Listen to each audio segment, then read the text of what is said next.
Hello everyone कल ਆਪਾਂ ਪੜ੍ਹਿਆ ਸੀ ਇਕਨੋਮਿਕਸ ਕੀ ਹੈ।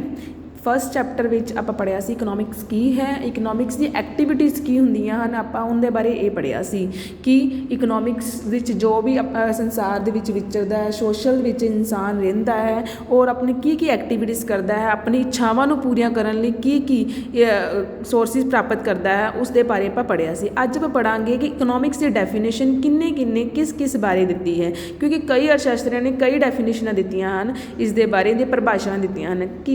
ਕਿਸੇ ਨੇ ਇਸ ਨੂੰ ਧਨ ਦੀ ਪਰਿਭਾਸ਼ਾ ਕਿਹਾ ਹੈ ਵੈਲਥ ਡੈਫੀਨੇਸ਼ਨ, ਕਿਸੇ ਨੇ ਇਸ ਨੂੰ ਕਲਿਆਣ ਦੀ ਪਰਿਭਾਸ਼ਾ ਕਿਹਾ ਹੈ ਵੈਲਫੇਅਰ ਡੈਫੀਨੇਸ਼ਨ, ਕਿਸੇ ਨੇ ਇਸ ਨੂੰ ਕਮੀ ਦੀ ਪਰਿਭਾਸ਼ਾ ਸਕਾਰਸਿਟੀ ਔਰ ਕਿਸੇ ਨੇ ਵਿਕਾਸ ਦੀ ਗਰੋਥ ਔਰਿਐਂਟਡ ਬਾਰੇ ਕਿਹਾ ਹੈ।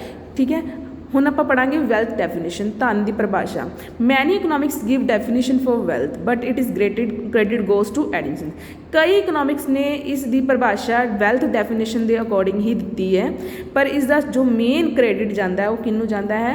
ਐਡਮ ਸਮਿਥ ਨੂੰ ਜਾਂਦਾ ਹੈ। Adam Smith define economics as a science of ਵਿਗਿਆਨ। ਉਸਨੇ ਕਿਹਾ ਹੈ ਕਿ ਜੋ ਇਕਨੋਮਿਕਸ ਹੈ ਉਹ ਧਨ ਦਾ ਵਿਗਿਆਨ ਹੈ। ਐਡਮ ਸਮਿਥ ਨੇ ਕਿਹਾ ਹੈ ਕਿ ਜੋ ਇਕਨੋਮਿਕਸ ਹੈ ਉਹ ਕੀ ਹੈ? ਧਨ ਦਾ ਵਿਗਿਆਨ ਹੈ। ਵਿਚ is evident from the title of books। ਉਸਨੇ ਆਪਣੀ ਇੱਕ ਬੁੱਕ ਦੇ ਵਿੱਚ ਇਸ ਨੂੰ ਟਾਈਟਲ ਵੀ ਦਿੱਤਾ ਹੈ, ਜੋ ਕਿ ਬੁੱਕ ਦਾ ਨਾਮ ਕੀ ਹੈ?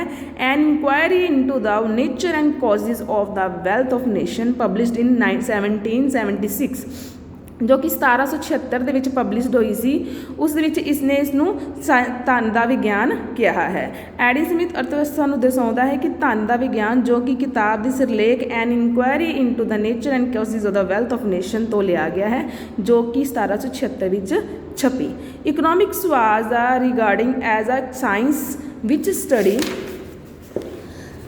ਸਟੱਡੀ ਦਾ production and consumption of wealth, ਜੋ ਕਿ ਸਾਇੰਸ ਦੇ ਧਨ ਦਾ ਵਿਗਿਆਨ ਵਿੱਚ ਉਸਨੇ ਕਿਹਾ ਹੈਗਾ ਕਿ ਇਸ ਵਿੱਚ ਆਪਾਂ ਕਿਸ ਬਾਰੇ ਪੜ੍ਹਦੇ ਹਾਂ? ਅਸੀਂ ਉਤਪਾਦਨ ਅਤੇ ਉਪਭੋਗ ਬਾਰੇ ਇਸਦਾ ਅਧਿਐਨ ਕਰਦੇ ਹਾਂ। ਠੀਕ ਹੈ, ਹੁਣ ਜੇ ਦੇਖੋ ਕਿਸੇ ਇਕਨੋਮਿਕਸ ਨੇ, ਕਿਸੇ ਅਰਥਸ਼ਾਸਤਰੀ ਨੇ ਉਸ ਦੀ ਪਰਿਭਾਸ਼ਾ ਦਿੱਤੀ ਹੈ, ਉਸਨੂੰ ਧਨ ਦਾ ਵਿਗਿਆਨ ਕਿਹਾ ਹੈ, ਤਾਂ ਅਲੱਗ ਇਕਨੋਮਿਕਸ 'ਚ ਅਗਰ ਅਲੱਗ ਪਰਿਭਾਸ਼ਾ ਦੇਣਗੇ ਤਾਂ ਉਹਨਾਂ ਬਾਰੇ ਉਹ ਕ੍ਰਿਟੀਸਾਈਜ਼ ਵੀ ਕਰਨਗੇ ਕਿ ਇਸ ਦੀ ਪਰਿਭਾਸ਼ਾ ਗਲਤ ਹੈ, ਮੈਂ ਇਸ ਦੀ ਆਲੋਚਨਾ ਕਰਦਾ ਹਾਂ, ਤਾਂ ਅਗਲਾ ਉਸ ਦੀ ਨਵੀਂ ਪਰਿਭਾਸ਼ਾ ਜ਼ਰੂਰ ਦੇਵੇਗਾ। ਜੋ ਕਿ ਨੈਕਸਟ ਹਮਾਰੇ ਪਾਸ ਹੈ, ਸਾਡੇ ਕੋਲ ਹੈ ਵੈਲਫੇਅਰ ਡੈਫੀਨੇਸ਼ਨ, ਕਲਿਆਣ ਦੀ ਪਰਿਭਾਸ਼ਾ। ਕਈ ਇਕਨੋਮਿਕਸਟ ਨੇ ਇਸ ਨੂੰ ਕਲਿਆਣ ਦੀ ਪਰਿਭਾਸ਼ਾ ਕਿਹਾ ਹੈ, ਨਾ ਕਿ ਧਨ ਦਾ ਵਿਗਿਆਨ ਕਿਹਾ ਹੈ। ਮੈਨੀ ਇਕਨੋਮਿਕਸ ਕ੍ਰਿਟੀਸਾਈਜ਼ ਦਾ ਵੈਲਥ ਡੈਫੀਨੇਸ਼ਨ। ਕਈ ਇਕਨੋਮਿਕਸ ਨੇ ਵੈਲਥ ਡੈਫੀਨੇਸ਼ਨ ਨੂੰ ਕੀ ਕੀਤਾ ਹੈ? ਕ੍ਰਿਟੀਸਾਈਜ਼ ਕੀਤਾ ਹੈ, ਮਤਲਬ ਕਿ ਆਲੋਚਨਾ ਕੀਤੀ ਹੈ। Of economics of Adam Smith in 1890 Alfred Marshall wrote a book principal of economics. Marshall ਨੇ ਇੱਕ ਕਿਤਾਬ ਲਿਖੀ ਸੀ ਜਿਸਦਾ ਨਾਮ ਸੀ ਪ੍ਰਿੰਸੀਪਲ ਆਫ ਇਕਨੋਮਿਕਸ, ਅਰਥਸ਼ਾਸਤਰ ਦਾ ਸਿਧਾਂਤ। ਇਨ ਵਿੱਚ ਹੀ ਹੈਡ ਪੁੱਟ ਪ੍ਰਾਇਮਰੀ ਫੈਂਸਿਸ ਔਨ ਏ ਮੈਨ। ਉਸਨੇ ਆਦਮੀ ਜਾਂ ਮਾਨਵ ਦੇ ਉੱਤੇ ਪੂਰਾ ਆਧਾਰ ਕੀਤਾ ਹੈ, ਨਾ ਕਿ ਰੈਦਰ ਦੈਨ ਦਾ ਵੈਲਥ। ਉਸਨੇ ਉਸਨੇ ਇਹ ਕਿਹਾ ਹੈ ਕਿ ਜੋ ਮਾਨਵ 'ਤੇ ਜ਼ਿਆਦਾ ਜ਼ੋਰ ਦਿੱਤਾ ਹੈ, ਨਾ ਕਿ ਕਿਸੇ ਉੱਤੇ ਜ਼ੋਰ ਨਹੀਂ ਦਿੱਤਾ, ਧਨ ਉੱਤੇ ਜ਼ੋਰ ਨਹੀਂ ਦਿੱਤਾ। ਕਈ ਅਰਥਸ਼ਾਸਤਰੀ ਨੇ ਧਨ ਦੀ ਪਰਿਭਾਸ਼ਾ ਦੀ ਆਲੋਚਨਾ ਕੀਤੀ। 1890 ਵਿੱਚ ਐਲਫਰਡ ਮਾਰਸ਼ਲ ਨੇ ਇੱਕ ਕਿਤਾਬ ਲਿਖੀ ਅਰਥਸ਼ਾਸਤਰ ਦੇ ਨਿਯਮ, ਜਿਸ ਵਿੱਚ ਉਸਨੇ ਮਾਨਵ 'ਤੇ ਜ਼ੋਰ ਦਿੱਤਾ, ਨਾ ਕਿ ਧਨ 'ਤੇ। ਕਲੀਅਰ ਹੈ? ਮਾਰਸ਼ਲ ਨੇ ਉਸਨੇ ਮਾਨਵ 'ਤੇ ਜ਼ੋਰ ਦਿੱਤਾ, ਉਸਦੇ ਕਲਿਆਣ 'ਤੇ ਜ਼ੋਰ ਦਿੱਤਾ, ਨਾ ਕਿ ਧਨ 'ਤੇ ਜ਼ੋਰ ਦਿੱਤਾ ਹੈ। ਨੈਕਸਟ ਇਸੇ ਤਰ੍ਹਾਂ ਜੋ ਡੈਫੀਨੇਸ਼ਨ ਹੈ, ਮਾਰਸ਼ਲ ਦੀ ਡੈਫੀਨੇਸ਼ਨ ਹੈ ਸਾਡੇ ਕੋਲੋਂ ਕੀ ਹੈ? Economics is a study of mankind in the ordinary business of life. It is examine the part of individually and social action which is most closely conducted with the attainment and the use the material requirements to well-being। ਅਰਥਸ਼ਾਸਤਰ ਮਾਨਵ ਦੀ ਵਪਾਰਿਕ ਜ਼ਿੰਦਗੀ ਦਾ ਅਧਿਐਨ ਕਰਦਾ ਹੈ। ਕਿਸ ਦੇ ਬਾਰੇ ਅਧਿਐਨ ਕਰਦਾ ਹੈ? ਬਿਜ਼ਨਸ ਸਟੱਡੀ ਕਰਦਾ ਹੈ, ਆਰਡੀਨਰੀ ਬਿਜ਼ਨਸ, ਵਪਾਰਿਕ ਜ਼ਿੰਦਗੀ ਦਾ ਅਧਿਐਨ ਕਰਦਾ ਹੈ। ਮਾਨਵ ਦੇ ਉਸ ਤੱਤ ਤੇ ਸਮਾਜਿਕ ਕੰਮਾਂ ਦਾ ਅਧਿਐਨ ਕਰਦੀ ਹੈ ਜੋ ਕਿ ਵਿਕਾਸ ਦੇ ਵਾਸਤੇ ਅਤੇ ਆਪਣੇ ਉਦੇਸ਼ ਦੀ ਪੂਰੀ ਕਰਨ ਦੇ ਲਈ ਜੁੜੇ ਹੁੰਦੇ ਹਨ। ਠੀਕ ਹੈ, ਉਸ ਦੇ ਉਦੇਸ਼ਾਂ ਨੂੰ ਪੂਰੀ ਕਰਨ ਦੇ ਲਈ ਜੁੜੇ ਹੁੰਦੇ ਹਨ, ਜੋ ਸਮਾਜਿਕ ਕੰਮ ਦਾ ਉਹ ਅਧਿਐਨ ਕਰਦੀ ਹੈ। ਠੀਕ ਹੈ, ਇਹ ਮਾਰਸ਼ਲ ਨੇ ਡੈਫੀਨੇਸ਼ਨ ਦਿੱਤੀ ਸੀ। ਨੈਕਸਟ ਅਗਰ ਇਸ ਦੀ ਬਾਰੇ ਡੈਫੀਨੇਸ਼ਨ ਕੀਤੀ ਗਈ ਤਾਂ ਨੈਕਸਟ ਜੋ ਇਕਨੋਮਿਕਸਟ ਆਉਣਗੇ ਉਹਨਾਂ ਨੇ ਇਸ ਦੀ ਕ੍ਰਿਟੀਸਾਈਜ਼ ਕੀਤੀ ਹੋਏਗੀ, ਉਹਨਾਂ ਨੇ ਆਪਣੀ ਫਿਰ ਇੱਕ ਪਰਿਭਾਸ਼ਾ ਦਿੱਤੀ ਹੋਏਗੀ। ਉਸ ਦਾ ਨਾਮ ਕੀ ਸੀ? ਸਕਾਰਸਿਟੀ ਡੈਫੀਨੇਸ਼ਨ, ਮਤਲਬ ਕਿ ਕਮੀ ਦੀ ਪਰਿਭਾਸ਼ਾ। ਰੋਬਿਨ ਨੇ ਇਸਦੀ ਕ੍ਰਿਟਿਸਾਈਜ਼ ਕੀਤੀ। ਰੋਬਿਨ ਨੇ ਇਸ ਮਾਰਸ਼ਲ ਨੂੰ ਕ੍ਰਿਟਿਸਾਈਜ਼ ਕੀਤਾ। ਰੋਬਿਨਸ criticise the welfare definition in the book and as a on the nature and significance of economic science in 1932 published. ਉਸਨੇ ਆਪਣੀ ਇਸ ਬੁੱਕ ਦੇ ਵਿੱਚ ਜੋ ਕਿ 1932 ਦੇ ਵਿੱਚ ਪਬਲਿਸ਼ ਹੋਈ ਸੀ, ਇਸ ਵਿੱਚ ਉਸਨੂੰ ਕ੍ਰਿਟਿਸਾਈਜ਼ ਕੀਤਾ ਸੀ। ਫਿਰ ਉਸਨੇ ਆਪਣੀ ਇੱਕ ਪਰਿਭਾਸ਼ਾ ਦਿੱਤੀ ਇਕਨੋਮਿਕਸ ਨੂੰ ਲੈ ਕੇ, ਜੋ ਕਿ ਸੀ economics is a science which study human behavior as a relationship between end and scarce means which have alternative uses। alternative कई प्रकार के यूजेस ऐसी चीज़ां जिन्हों के अपने को जो अल्टरनेटिव यूजेस होंदियां ने, मतलब कि एक पैसा है जो पैसे के आप हर जगह पर आप सोचते हैं कि ये चीज़ नहीं, चल वो चीज़ ले लेने, ये नहीं तो वो ले लेने, आप मतलब कि उन्होंने अलग अलग वंड करने बारे सोचते हाँ। आप सोचते जिथे अपन वध सैटिस्फाइड मिलेगी अल्टरनेटिव यूजेस, ठीक है। अपने पैसे को कई तरीक़ों और कई जगह का यूज़ करना, ठीक है। और उसकी अपने को की होंदी है कमी होंदी है। अर्थव्यवस्था एक विज्ञान है जिस विच मानव व्यवहार उद्देश्य का संबंध रखता है तो कमी वाले मापन का विकल्पी अल्टरनेटिव इस्तेमाल, ठीक है। ये रॉबिन्स ने इसकी परिभाषा दी सी।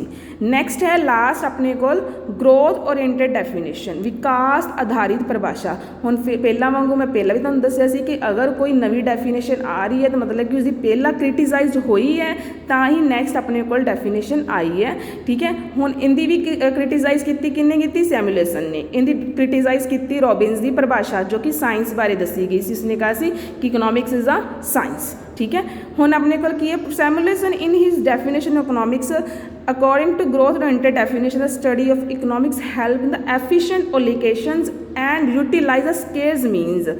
उसने कहा कि अपनी अर्थव्यवस्था की परिभाषा में दसिया है कि विकास के आधारित परिभाषा जो अनुसार आर्थिक अध्ययन सानू सीमित साधनों की उचित वंड बारे दसना। इसने कहा कि इसनू वंड के रूप में दर्शाया है कि असी जेडे अपने को कमी चीज़ां हैं, जो अपने को लिमिटेड सोर्सिज है, अपने को धन जो लिमिटेड है, उन्होंने किस तरीके ना सही तरीके ना वंड किया जाए ताकि इंसान को कंजप्शन करने वाले कंज्यूमर को की मिले, वध तो वध सैटिस्फैक्शन मिले। उसने अपनी परिभाषा दी है economics is a study that how man and society choose, किवें आदमी ते समाज चूज करे विद और विदाउट यूज ऑफ मनी, चाहे पैसे ना चाहे पैसे तो बिना, किवें to employ scarce productivity resources which could have the alternative uses to produce a various commodity की होंदी है चीज़ां वस्तुआं you over time and distribute them for consumption now and in the future। हुण ਅਤੇ आने वाले फ्यूचर किवें उन्हां चीज़ों का उपभोग किया जाए तो किवें उसकी वंड की जाए among various people and group in the society. अर्थव्यवस्था एक अध्ययन है जो कि किवें आदमी और समाज पैसे ते पैसे तो बिना उन्होंने साधनों को खरीदता है, चोन करता है, चॉइस करता है जिन्हों का की है विकल्पी प्रयोग ਵੱਖ-ਵੱਖ उत्पादों लिए तो फिर उन्होंने भोग करता है किवें उन्होंने भोग किया जाए, किवें कित्थे पैसे लगाया जाए ते खुद ते बहुत सारे लोगों के समाज विच अपने ते बाकी सारे समाज के लोगों के विच किस तरह उसनू वंड करी। ये अपने को 4 डेफिनेशन सी। जो पहली की सी अपने को वेल्थ है डेफिनेशन, फिर वेलफेयर और स्केर्सिटी और ग्रोथ ओरिएंटेड। वेलफेयर किसने दी सी आपां नू एडम स्मिथ ने, वेल्थ किसने दी सी एडम स्मिथ ने, वेलफेयर अपन दी सी मार्शल ने, स्केर्सिटी रॉबिन्स ने और ग्रोथ ओरिएंटेड हमें दी सी सैमुएलसन ने, ठीक है। तो इसनू चंगी तरह रीड करना है और thank you, have a nice day.